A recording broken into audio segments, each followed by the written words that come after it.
Oh, hi everybody. Good evening. What a joy to be with all of you. I tease Chris, but my respect for Chris and Meryl is at an all-time high. It's such, I don't know that I have any more capacity to respect you two more. And I'm so grateful I just feel like God brought you into my life and T's life and our family and our church for such a time as this. You know, our whole church just all wants you to adopt them or whatever. When Chris comes, it's, oh, Chris is coming. And you have really been like a second mom and dad to us. But yet you're also really cool and well-dressed, and I kind of want to like hang out with you too. It's like weird. I don't know what to do with it. But we're so grateful for you, you know. And there's a saying, as the leaders go, so goes the church. And that bodes incredibly well for your community. One of the things, you know, I'm 39, level 4 is on the horizon for next summer. And I don't know how much of it's a generational thing or if it's just kind of that nearing the second half of life. But one of the things you realize about my age, or maybe I'm just dull and you realize it much sooner, is how few people end well. And not just end well in leadership or in church, but just in life in general. Very few people end well. Who you are eventually catches up to you, for better or for worse, to either reap a beautiful harvest or to reap ashes. This is why, if you think about it, this is spiritual formation in one very simple analogy. Run through your mental Rolodex of people you know over the age of 85, which for most of us is like 2 people. But just think about them. They are either the best people you know or the worst people you know. They're either so full of joy, so selfless, so at ease in their own skin, so grateful that when they come for communion, you're like, what are you repenting of? You haven't sinned since 1984. I don't even know what you're doing here. Or they are some of the most manipulative, unhappy, critical, bitter people you've ever met who have the emotional maturity of a 4-year-old. There's not a lot of in between. Most 20-somethings, most of you are young, most of your 20-something friends aren't really great or really evil. They're just kind of cool, you know? They're kind of chill. They're kind of in the middle. That goes away because every moment of every day you are becoming somebody. And the fact that some of your key leaders in your leadership team are some of the best people I know, with one of the best marriages, best families I know. I would kill to have a daughter like Dana someday, son-in-law like Stu. I'm just like, God, I'll take a half a blessing, half a portion. I don't need a double portion, just a half a portion. I'm fantastic. You know that story. But all that to say that bodes so well for you. And so thank you so much. I'm not really here to serve you. I'm actually here just to have Chris prophesy over me as I hang out with him. So I hope that I can do something to help you, because I've never sat with anybody more prophetic. I just process all my junk before him and just get all my stuff out. And he just listens quietly and then he'll like, I think 3 things, John Mark. Number 1. And then he just reads my mail and it alliterates and it's crazy. So anyway, Psalm 16, if you have a Bible. Psalm 16, as we continue on this theme of who are we becoming? And what are the little things that have a cumulative effect that add up over a lifetime to shape us for better or for worse into people that are on a trajectory toward heaven or toward hell, toward life or toward destruction. In 2017, Sean, it will take us a little bit, by the way, to get to Psalm 16, so just keep that open in your lap and we'll get there in a minute. In 2017, Sean Parker sat down with Axios for an interview. Parker was the first president of Facebook, so if you're an Aaron Sorkin fan, he's played by Justin Timberlake in the movie. Remember that guy? And first president of Facebook, no longer there. He now calls himself a conscientious objector to all things social media.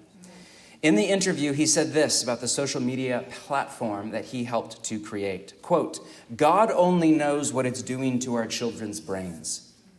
The thought process that went into building these applications, Facebook being the first of them, was all about how do we consume as much of your time and conscious attention as possible. And that means we need to sort of give you a little dopamine hit every once in a while because someone liked or commented on a photo or a post or whatever, and that's going to get you to contribute more content, and that's going to get you more likes and comments. It is a social validation feedback loop, exactly the kind of thing that a hacker like myself would come up with because you're exploiting a vulnerability in human psychology. Good evening, everybody. Thank you for having me. There's another Silicon Valley insider I've been following for a while now named Tristan Harris. The Atlantic called him the closest thing Silicon Valley has to a conscience. He started out as a design ethicist and product philosopher for Google, and yes, that's a thing, but grew disenfranchised with the tech industry, which he said had kicked off a, quote, arms race for people's attention. So he left to start a nonprofit with the sole goal of arguing for a Hippocratic oath for software designers, because right now most of tech is literally designed for distraction and addiction, because that is where the money is. Economists are calling our new reality the attention economy. Linda Stone of Microsoft called continuous partial attention our new default setting. James Williams called the tech industry, quote, the largest, most standardized, and most centralized form of attention control in human history. I know that I am so late to the party, so this is embarrassing, but just a few weeks ago I read 1984 by George Orwell for the first time. And I was shocked that it has been used over the last few years. We hear a lot about that novel, and it is very prescient. But I was shocked that it has been used as a critique of the Trumpian right. To me, it felt far more like a scathing indictment of the left, which, as far as I can tell, was Orwell's intent, to envision a communist England. And this is fascinating, Big Brother. If you've not read it, it's worth your time. It's basically, if you imagine Facebook, it's basically China right now. It is basically what's happening in China. But there's a fascinating thinker by the name of Neil Postman. If you're not familiar with his work, don't. It's incredibly depressing. But one of the most important thinkers I've ever come across. He has a book from the 80s called Amusing Ourselves to Death, which is all about the impact of TV and the rise of entertainment culture on American society. In the mid-'80s, he predicted that this is just a side note, but that the two greatest areas that would be hurt in our society by TV and entertainment culture would be politics and religion. In politics, he predicted that TV celebrities would replace intelligent, wise, humble leaders. And in religion, he predicted that depth and discipleship would give way to shallow, feel-good, superficial spirituality. And he opens his book with, it's the best opening to a nonfiction book I've ever read, with this fascinating compare and contrast between 1984 by George Orwell and the other most famous literary kind of sci-fi masterpiece of the 20th century, Amusing Ourselves to Death by Huxley, which I just had my 14-year-old son read. If any of you have read that for college or whatever, he was like, Dad, this is our world. And if you know Huxley's work, he predicted a future dystopia not of dictatorship, but of distraction, where sex, entertainment, and busyness tear apart the fabric of society. He wrote of, quote, man's almost infinite appetite for distraction. And Postman, who's a media critic, just makes the point that as a general rule, George Orwell, for all of the talk we have about him, was basically wrong. Unless if you're in China, that's not what happened. Huxley was basically right. The dictatorship of our day is not a communist, totalitarian, you're hiding in fear. It is a dictatorship of distraction. Romani's recently said, our generation is the most distracted generation in human history. Elites, of course, are all onto this. Harris is not the only refused Nick in tech. Stories are leaking out of Silicon Valley now of big, well-paid tech executives who are paying extra money for their kids to go to a device-free school, which in my opinion is the epitome of Biggie Smalls' maxim, never get high on your own supply, right? Our friend Mark Sayers, and my friend Mark Sayers, calls this digital capitalism, and just points out that for all of the talk about the polarization of the right and the left, in the attention economy, basically the right and the left come together. Tinder would be the preeminent example. Tinder is leftist ethics, sex ethics, with right-wing free market capitalism in bed together, so to speak, on Tinder. And they are come together to monetize our time and with it our attention. Seth Godin had that famous blog post a few years back where he just pointed out the obvious, that your phone doesn't work for you. It works for one of the big four. It works for Apple or for Google or for Facebook, not for you. We want to believe that we are the customer, but we're not. How many of you pay $20 a month for Instagram? No. How many of you pay $5 a month for Twitter? You're like, my parents do, but no, they don't. They don't, because you're not the customer. You are the product. What's for sale is not only our data, which we're hearing more and more about, the rise of, quote, surveillance capitalism.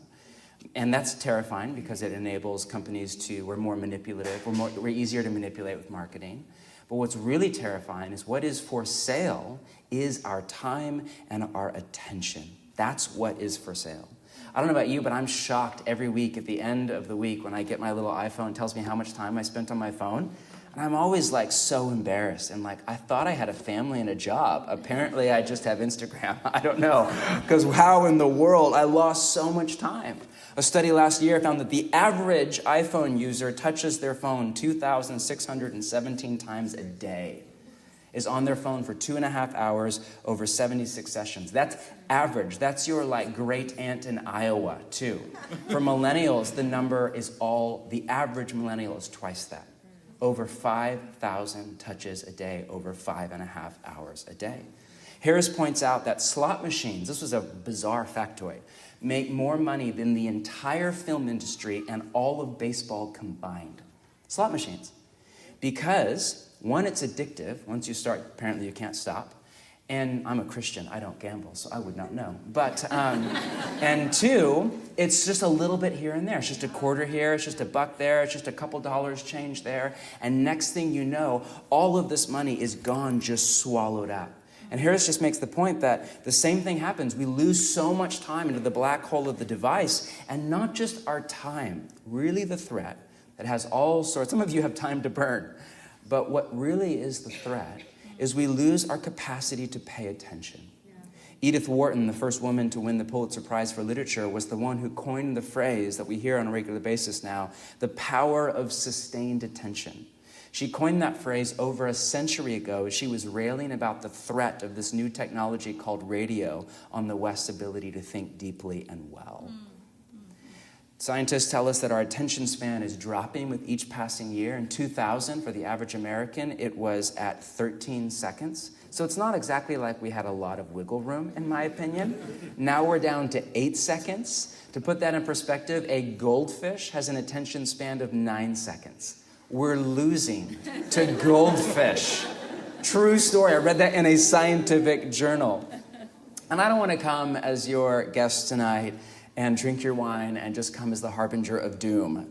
I feel like I need to tell a great joke or something right now. Nor do I have any desire to go back to some mythical pre-digital utopia where we just farm all day like Wendellberry and then in reality we die of gout at 19 or something. I have no desire to go back to that. I'm grateful for Apple Music and I can't imagine a world without maps. It just sounds terrifying. But a dropping capacity for attention that's down to, on average, 8 seconds. That is a massive threat to spiritual life and to the kingdom of God in our soul and in our society. It's a great problem for our society as a whole, which requires a capacity for attention. Without the power of sustained attention, we can't even have a spiritual life, much less grow and mature into people of love. As Ronald Wilheiser once said, we are distracting ourselves into spiritual oblivion.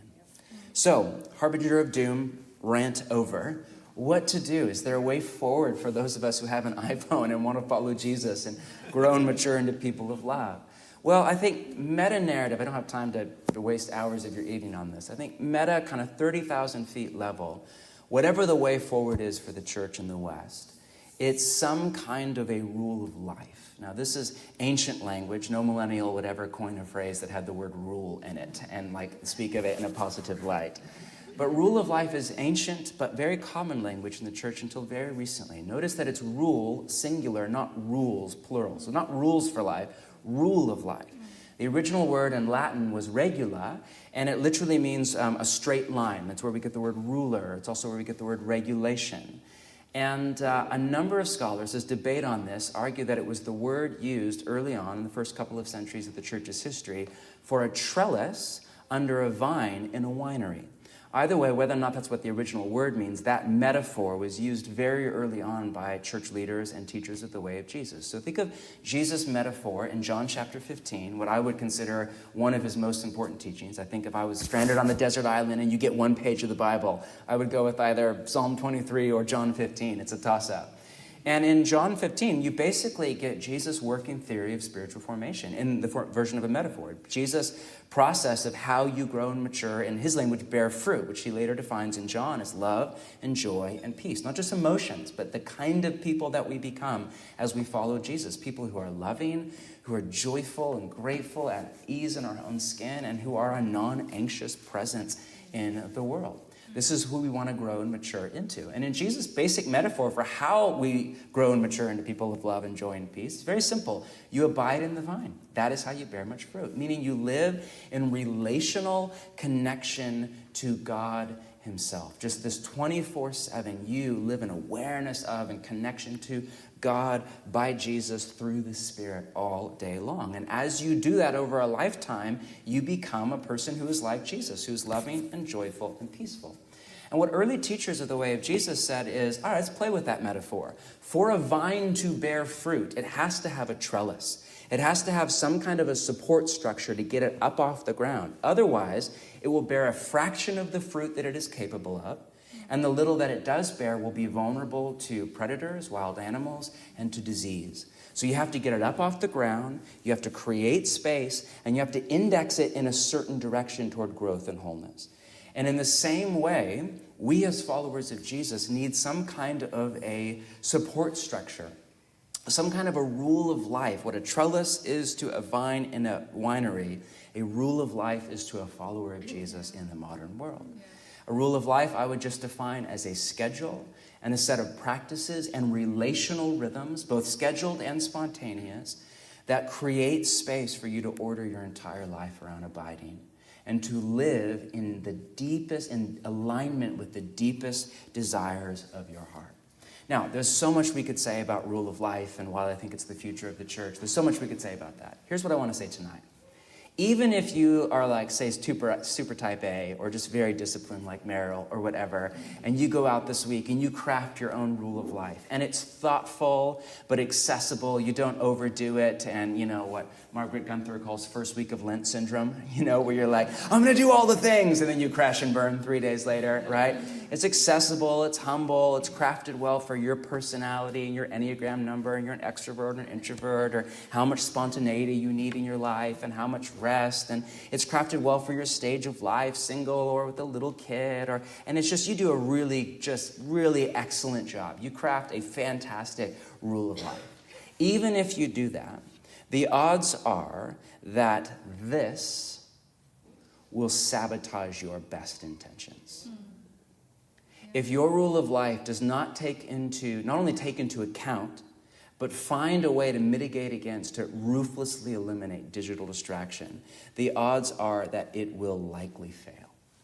This is my experience as a pastor, working with a broad spectrum of people across the human variety, but also just as a follower of Jesus with a phone in a city in the modern world. Literally, I gave a version of this teaching a few weeks ago at our church up in winter that you know nothing about. And I'm bitter about. It's just nice to sit outside today for longer than 2 minutes and not get hives on my face. That's all I have to say. Some of you have no idea what I'm talking about. But I gave this teaching, and it was really interesting. I'm writing this teaching on the threat of digital distraction. And I had a really busy week, and so I carved out Thursday, which is normally my day when I write my sermon. This is such an embarrassing story, by the way.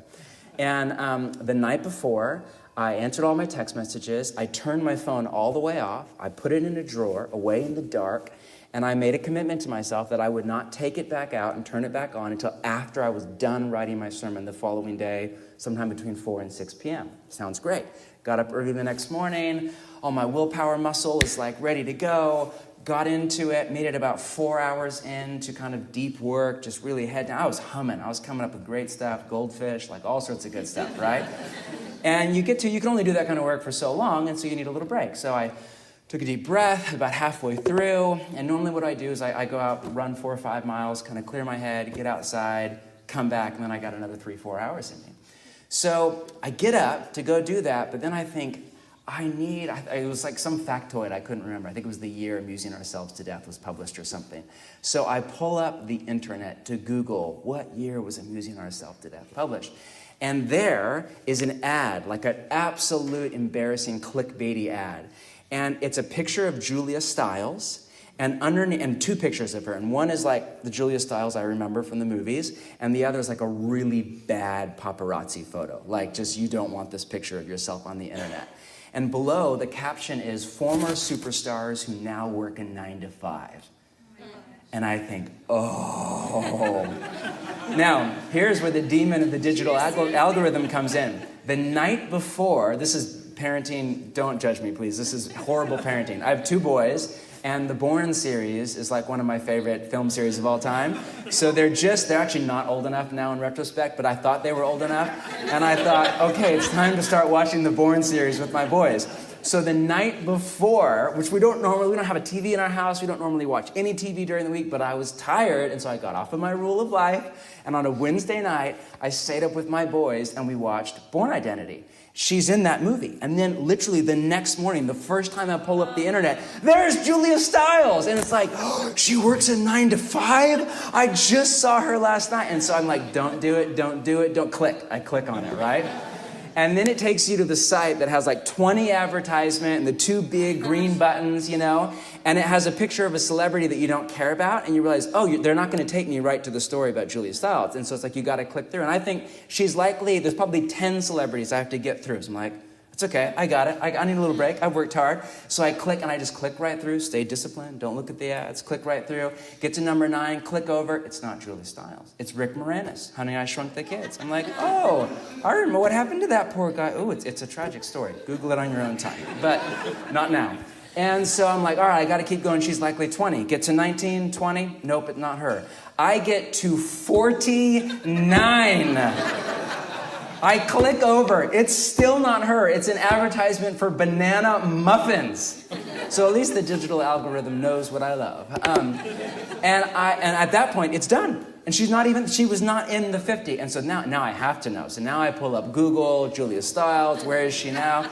Turns out the whole thing was a lie. She doesn't work a 9 to 5. She went to college, had a baby. She's very educated and skeptical about Hollywood, and just a thoughtful, wonderful person who hasn't been in a big movie in a few years. There is no scandal. There is no story. The whole thing was a lie based on my viewing habits the night before to distract me and manipulate me into wasting my time. I looked down at my watch, and I had lost 25 minutes to Julia Stiles. So, not even to Julia Stiles. That would be 25 minutes well spent. She's fantastic, it turns out. But my point is, I did this while I was working on a teaching on the danger of digital distraction. This is how, much of an idiot I am, and I'm guessing that I'm not alone. This is how easy it is just to get sucked in, and next thing you know, your mindless brain is just off and running. So tonight, I want to make a case for you, and this won't take a ton of time, but for what I would call a digital asceticism, or another way to say that is just a digital rule of life. Now, asceticism is not a word that we hear on the street in a hedonistic age like our own. It goes back to the fall of the Roman Empire. If you know your church history, in the 4th century in the Mediterranean, 2 things happened simultaneously that created a huge problem for followers of Jesus. One, the way of Jesus was legalized, and to put things simply, became the religion we now know as Christianity. And the church moved from a minority on the margins of society facing persecution to the majority often found in the halls of power. 2, at the same time, the empire, which had been falling into decline for quite a while, at every level, moral, social, economic, political, everything at that point began to really crumble and fall apart, all leading up to the sack of Rome in 410 by the Visigoths. This is when, not long after that, St. Benedict wrote his Rule of Life, which was the first one to really popularize this idea of a rule. And his attempt, if you know anything about monastic history, there's an earlier monastic history in Egypt where they basically went there to escape the big bad world. St. Benedict and others was not that at all. They actually didn't go out into the desert. They just went off to the edge of society, often up into the foothills of the mountains of Italy. And their attempt was not to run away from society. They would say, we don't run from the world, we run away for the world. We retreat for the world. It was to create these monastic communities that were centers of stability in a world that had gone to chaos. If you ever go to medieval Europe, you see these ancient monasteries and church buildings that look like castles. They often have turrets around the top, and it's not like faux, architecture. It's like they were actually functional turrets. I don't know about you, but I used to look at those and think, how far from the heart of Jesus do you have to get to where you put a turret on top of your church to shoot other religious people as they're coming? But then, it's so easy for me to judge people.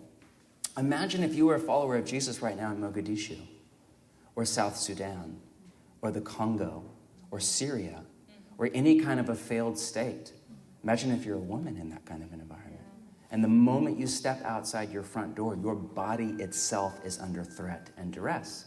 You can imagine how in a failed state where literally there was no law and order and it was every warlord for himself, how a monastic community would literally erect walls to create law, order, civilization, preserve books, learning. The reason that we have most of the ancient classics is because Celtic monks preserved them for us because everything was literally burned up and alive.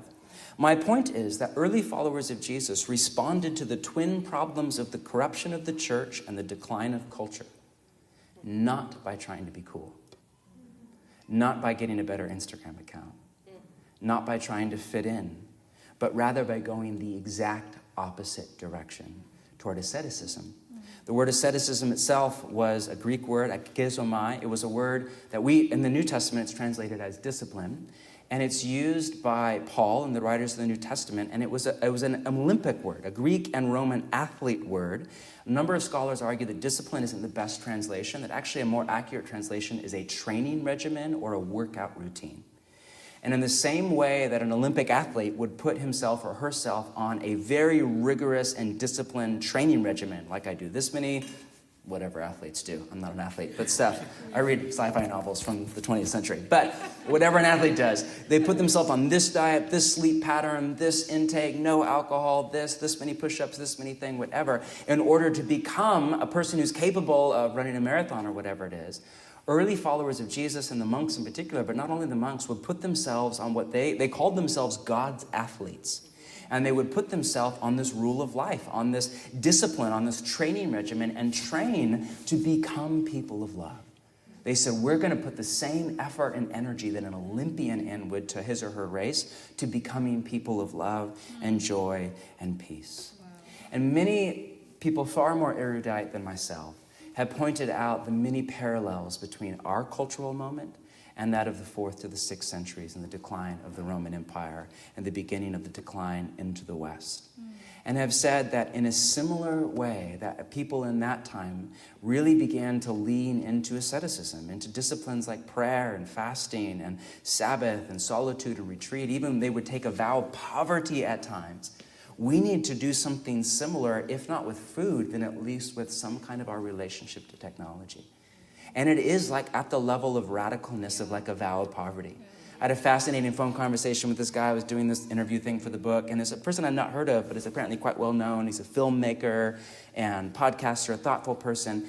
And it was without a doubt one of the most intelligent, relaxed, and kind people I'd talked to in years. Like, you ever meet somebody and you're like, whoa, that person is not normal. Really liked this person. It was like, oh man, I want to be friends with you. Came out at the end of the conversation. He does not have a cell phone. He does not have social media. And he lives in an Airstream trailer and practicing minimalism. And I thought, oh, I wonder if there's a connection between you being the smartest, most well-read, humble, relaxed, kind person I've talked to in years, and you don't even have an iPhone. I wonder, could be coincidence. Maybe it's just Canadian. Maybe it's just Canadians. I don't know. Those Canadians are amazing. My point is, I think that we need to adopt some kind, if it's not like a vow of digital poverty, some kind of a digital asceticism. Now, the Bible has nothing to say about the smartphone. Paul doesn't have anything to say. The book of Revelation, I come from a church tradition where they would do crazy things with Revelation, and they'd say the locust is actually Steve Jobs, or whatever. I don't know. I don't know if you know what I'm talking about or not. If so, you need therapy from Meryl. But the Bible doesn't say anything about your phone or alerts or whether or not you should practice a digital Sabbath or any of that, the 1-1-1 rule or any of that. But it does have a lot to say about attention and the role that it plays in our spiritual formation or who we become from our inside out. And so the passage that I just want to draw your attention to, and this won't even take a long time, is from Psalm 16. And again, we could go really deep. I tend to talk way too long, and let's not do that tonight. But let me read this poem to you and just point out two things. Psalm 16, keep me safe, my God, for in you I take refuge. He's writing at a time of chaos, tumult. Everything is up in the air, if you know David's story. Very, very turbulent story. I say to the Lord, you are my Lord. Apart from you, I have no good thing. And then notice he says in this turbulent time of chaos, there's one thing he will not do, and one thing he will do. This is poetry. I want to be careful not to overanalyze this. It's not a theological essay, but take a look with me at verse 3. Take a look at what he will not do. I say of the holy people who are in the land, they are the noble ones in whom is all my delight. Those who run after other gods will suffer more and more. I will not pour out libations of blood to such gods or take up their names on my lips. I will not go after the gods of my day and my age. He's smart enough to realize that those who go after the gods of the day, they will, quote, suffer more and more. Notice he doesn't say why or who they will suffer from. If you have a fundamentalist past, it might be easy to think that's hellfire and brimstone, and he's saying that God will make them suffer. But he doesn't say that. I would argue, if anything, I think the most likely candidate for suffering is the God itself, or the goddess herself. I think of that David Foster Wallace line in his famous commencement address at Kenyon College, where he writes about how there's no such thing as atheism, because everybody worships somebody or something, and you don't get to decide whether or not you worship. You just get to decide what you worship, and that determines who you become. And then he just makes this fascinating point as an agnostic. All right, I'm not even exactly sure where he ended up, but he makes this point that if you don't worship Jesus or Yahweh or some kind of spiritual source, he says, quote, pretty much anything else will eat you alive. And then he just goes down the round. If you worship beauty, this is what will happen to you. And in your county, hopefully you're aware of that. You do not want to become that. Yeah. If you worship sex, this is what it will do to you. If you worship money, this is who you will become. If you worship power, this is who you will become. If you worship entertainment or pleasure, this is who you will become. Pretty much anything other than Jesus will eat you alive. Because you become like who you worship. This is ancient Hebrew poetry. This is biblical theology. This is neuroscience. We could talk for hours about this. You will become like who you worship or what you worship. And so the poet says, David says, I will not go after the gods. I will not worship what all the people around me worship. I will not give my resources, my time, my attention to what everybody else is, because I know that will cause me to suffer. That will eat me alive. Notice what he goes on to say, verse 5, what he will do. Lord, you alone are my portion and my cup. You make my lot secure. I'm safe with you. Whatever comes. You're my joy, my satisfaction, my contentment. The boundary lines have fallen for me in pleasant places. Surely I have a delightful inheritance. He's waking up to, yes, chaos and fear and life of duress, but my life before God is good. He's waking up to the goodness of his grateful life before God. And then notice 7, I will praise the Lord, who counsels me. Even at night, my heart instructs me. I will keep my eyes always on the Lord. With him at my right hand, I shall not be shaken. It sounds in English like he says two things. I will praise the Lord, and then I will keep my eyes always on the Lord. But this is a literary device. There's a grammatical name for it in Hebrew poetry, where the second stanza either explains the first stanza or adds color and depth and texture to it. So in his opening line, what I will do is I will praise the Lord. In other translations, it has, I will bless the Lord. I will just, in spontaneous praise, break out into love of God. But what exactly does that mean? Well, next line, I will keep my eyes always on the Lord. What does that exactly mean? Take a look at a few other translations. The ESV has, I have set the Lord always before me. I think it's my favorite translation. The New American Standard, I have set the Lord continually before me. The NRSV, I keep the Lord always before me. Does this sound at all like Jesus' teaching on abiding in the vine? Like, I will just keep God before me. I will live with my mind set on the reality and the goodness of God, my inner gaze of my heart directed at that. Makes me think of one of my favorite lines of all time from the philosopher Dallas Willard, where he writes, the first and most basic thing we can and must do is to keep God before our minds. Our part in thus practicing the presence of God, our responsibility in all of this, is to direct and redirect our minds constantly to him. Soon our minds will return to God as the needle of a compass constantly returns to the north. Isn't that an amazing analogy? Think of a compass where you shake it or whatever and it just comes right back, comes right back, comes right back. Through what Paul later in the New Testament calls the renewal of the mind, through what scientists call neuroplasticity, you and I have the responsibility and the capability before God to rewire our neural pathways to where every moment we get just a quiet second, a quick mental break, our mind, just like the compass, just goes back to God, back to God, back to God, back to God until eventually it doesn't ever leave. I have set the Lord always before me. What Willard and David and neuroscientists are all tapping into is two very simple truths. One, that attention is the precursor to adoration. As a general rule, when we slow down long enough to pay attention to both God and the goodness of our life before him in this world, no matter how chaotic it is or how painful it is, it leads to awareness. And then awareness, once we actually wake up to realize, oh, wow, it leads to adoration. Have you ever just been so tired, so distracted, and then all of a sudden you take a moment and you have quiet and you take a breath and you look outside and you realize, I live in Orange County. Does that happen to you? Do you not just wake up every morning and go, I live in Orange, thank you God, and just scream? Do you not do that? That's what I would do if I lived here. That's maybe why I don't live here. I scream for other reasons where I live. No, I'm kidding. My point is, the more attention we give to God and his love and his goodness, the more we find just love and affection and gratitude and just well up in our heart, and it just comes out in authentic, spontaneous praise, just like it did for David. Yeah. Remember, time and attention are two of the most powerful ways we have to love. When somebody gives you their time and their attention, when I'm with Chris and he acts like he has all of the time in the world, and he's on his phone, and he's not, hurry up, he's just listening with love and attention. I feel deeply loved. And that experience of love, and that's what it is transformative in and of itself. One of the best things that we can do just to mirror back our love to God is simply give him our time and our attention. Beautiful. We might not all have a lot of money. We might not all have a lot of gifting or whatever, but you know what? We all have time. None of us have more than 24 hours in a day. Anybody watching the Bill Gates documentary recently? I just watched one and thought it was fascinating, his obsession with time, because it's the one thing he can't buy. Right? One of the things that none of us here have more than 24 hours in a day. And all of us can give God our time and our attention and just let that lead to awareness and let that lead to adoration, to where we just fall in love with who God is.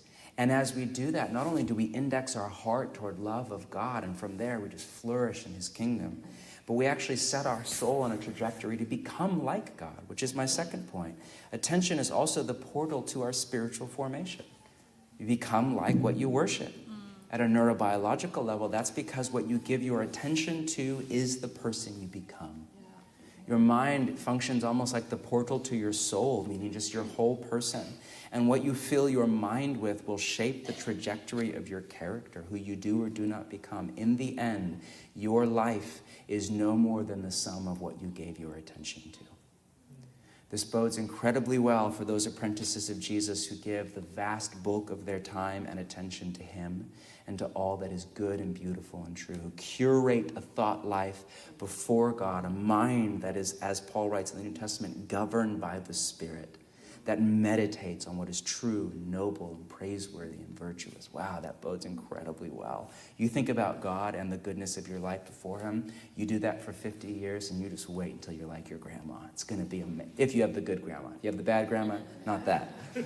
But it does not bode well for those who live in a constant state of continuous partial attention, distraction, and who give their time and attention to the 24/7 news cycle of outrage and anxiety and shame hashtags and emotion-charged drama just designed to steal your attention and manipulate you to vote, or the nonstop feed of just celebrity gossip, titillation, and cultural drivel, as if we give it in the first place. Much of it is stolen by a clever algorithm out to monetize our precious attention. What we give our attention to is the person we become. This has all sorts of implications for our apprenticeship to Jesus. So at the risk of sounding like a fundamentalist, like angry hellfire and brimstone dude, I honestly care about the future of the church in the West. I care about my community back home. I care about you in my own little way. And I care about my own future. If attention is the doorway to the soul, and if what we let in through that door will determine not only who or what we worship, and who or what, but also who or what we become. And if we live in a cultural moment where multi-billion-dollar, multinational companies are literally doing everything they can to make money off of our attention via distraction and addiction, my deep settled, I don't have a Bible verse for this is way before the iPhone, but my deep settled conviction is that we have to take this seriously as followers of Jesus, and not to mention just as citizens of the U.S.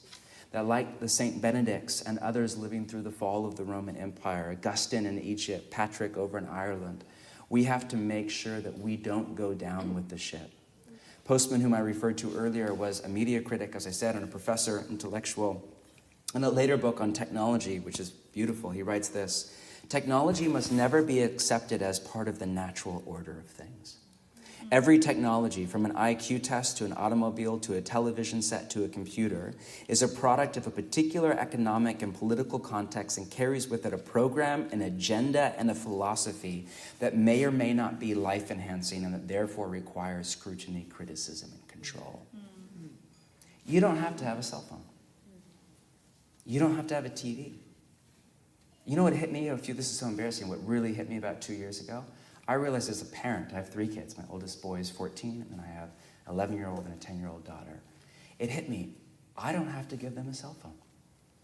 I don't have to put easy pornography in the hands of my 12-year-old boy. I read a fascinating study. This is so not politically correct. Hopefully you guys don't have a podcast. I read a fascinating secular study from the University of Virginia on gender and on aggression in men and women. This is all scientifically documented, and it's so not PC. And these scientists basically concluded that it's a total myth that men are more aggressive than women, that both men and women are basically equally aggressive, but men and women tend to, as a general rule, display that aggression differently. Men tend to display aggression through force or violence, and women tend to display aggression through, I forget the word, it was like an academic word they used for it, but it was something about boundary setting, about subtle power dynamics and passive aggression of who's in and who's out, and subtle ways of you're out, I'm in, you're not in the club. And then they said at the end of this study, this was not a Christian fundamentalist, this was like a secular progressive study. They said at the end, if you wanted to destroy an entire generation of adolescent boys, you would put a handgun in their front right pocket. And if you wanted to destroy an entire generation of adolescent girls, you'd put Instagram in their front right pocket. And I thought, I don't have to do that. Where is it written that I have to give Instagram to my daughter at 12 years old, right? Like, when she's 40, I might let her do it. I'll see. Let me think about it. Long live the patriarchy. No, I'm just kidding. That's a joke. I don't mean any of that, right? Take it up with Chris. The people that he has in here is ridiculous. My point is, we don't have to do this. We don't have to live the way that everybody else is living. We don't have to go after the gods of our day and our age, or feel guilt and shame if we enjoy Instagram or whatever, but we don't have to do it. We can cultivate a healthy suspicion of technology. We can think about the Amish model, and we think that the Amish don't have any technology. They do, actually. You go to Pennsylvania, and it's a weird mix. You won't see a car, but you'll see a chainsaw. And it's because whenever a new technology comes in, they watch it from the sidelines. They view us like the lab rats, and they're the scientists. They let us volunteer for the human trials. And then after a few years, they have a community-wide conversation. Just ask, does this make our life better or worse? Because they're smart enough to realize that just because something is newer or faster does not mean it's better. What looks like progression could actually be regression with an agenda. Somebody else gets rich, we get distracted and addicted and fall out of love with God and become people of distraction, anxiety, and anger rather than love and joy and peace. So, whatever the future is, let me just propose a very simple idea to you. I would recommend that you explore this idea of a rule of life. We're exploring this as an entire church back home. We're actually going to we don't have membership, we're actually going to come up with a rule of life for our church and basically say, this is what it means to be a part of Bridgetown Church. We live by this rule. And I think you should explore that as followers of Jesus. Even if it's very simple and very light and very spontaneous and open, free, beautiful, you do you. I'm all for that. But come up with something. And I would really encourage you to seriously think about almost like an addendum to it, a digital rule of life, some kind of a digital limitation around your life. Some best practices from just human wisdom, not mentioned just the way of Jesus, would be things like a digital Sabbath, where I do this I turn my phone off every Friday at 5, and I don't turn it back on until Sunday morning at 8. And just to have my phone off, for me, it's like kind of a day and a half. Oh, I look forward to it all week long. Parent your phone, one of the best things you can do. I think I stole that language from Andy Crouch. But basically, if you're a decent parent with, younger kids, pre-teenager, parenting 101 is your kids go to bed before you go to bed, and they get up after you get up. Right? The first number my kids ever learned was 7 because we bought them an alarm clock when they were really little, put it next to their bed, and so you're not allowed to get out or make noise until there's a line going right and a crooked one going down, right? They have a new alarm clock now. My sister just had this, Dana and Sue, you guys should know about this, and it turns green at a certain time, and you set the time, so their 2-year-old knows you can't get out of bed until it turns green. And we would put books next to it. We weren't mean or anything, you can do whatever you want in bed quietly until 7 a.m. because we need to sleep and have time in the quiet with Jesus before we parent you or whatever it is. And in the same way, parent your phone. One of the best things you can do is just do not sleep next to your phone. So 76% of Americans sleep next to their phone. 93% of Americans check their phone first thing upon waking. Neuroscientists tell us that when you sleep is the most important time for your brain, your IQ, your mental health through neurogenesis. And the 2 most important times where what we do with our brain really shapes us are right before we go to sleep and right when we wake up.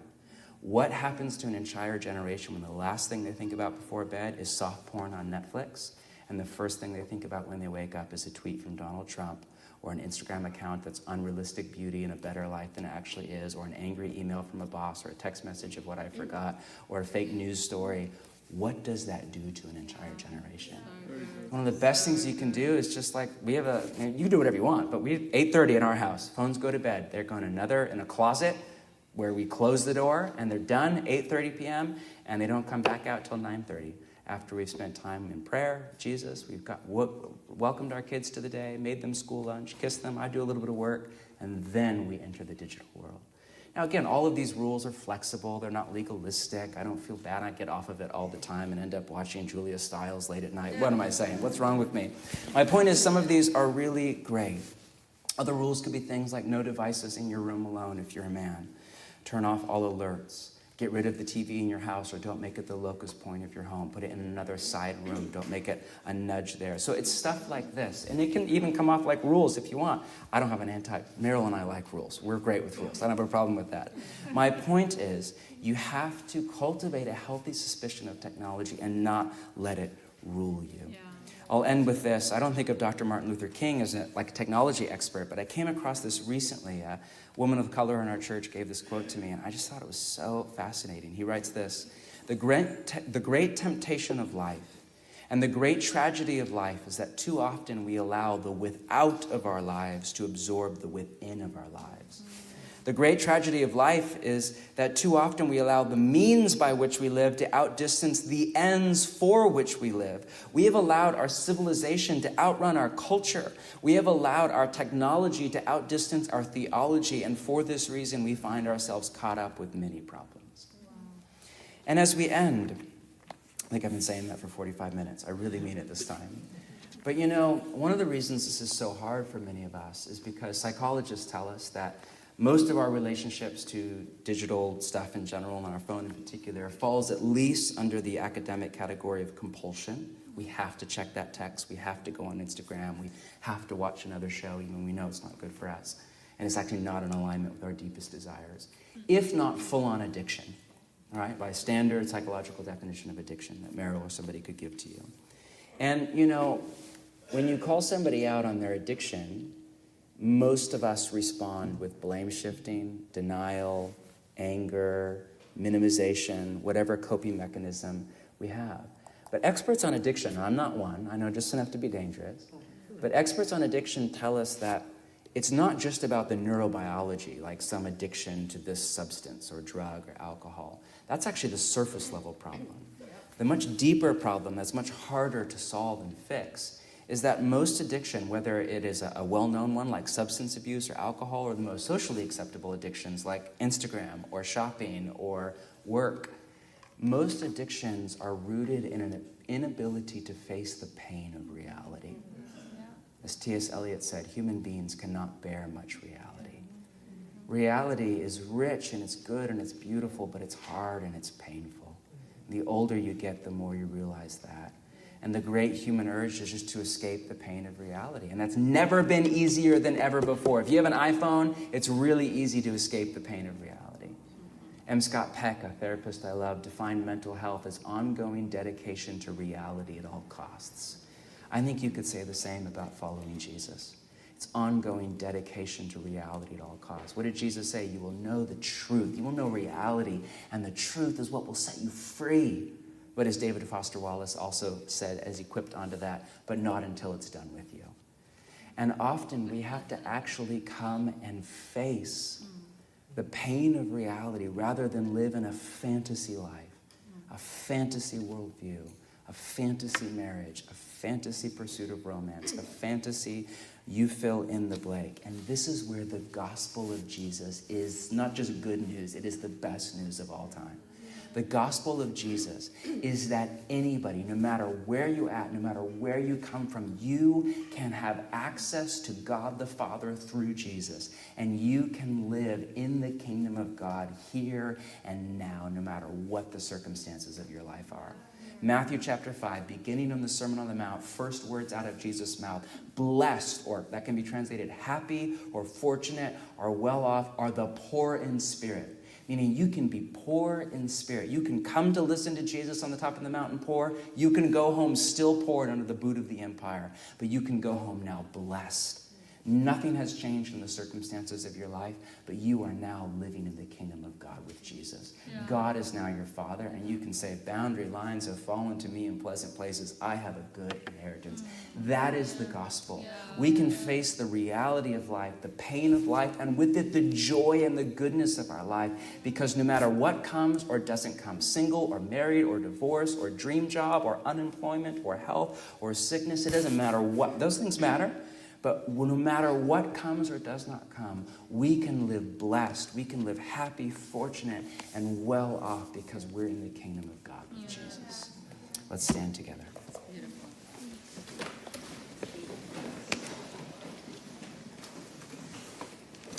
Thank you for your patience with me. I don't know what happens next. Can I just pray a little blessing? God, thank you for this community that was so generous with their attention. As I droned on. God, I'm so grateful for this community that's committed not just to an hour and 15-minute in and out church service, but is committed to a neo-monastic way of life together as a community. God, I pray that the wonderful intentions, the bold, courageous leadership, the deep character of leaders of this community would not be sabotaged by digital distraction or by addiction. I pray that the assumptions of the secular worldview would not creep in and colonize our mind through the alerts on our phone or what comes to us through the internet. God, I pray that this community would be full of a mind that is just full of truth, and that it would live in truth and as a result live in freedom and live in the joy of life in the kingdom. May you do it, Jesus.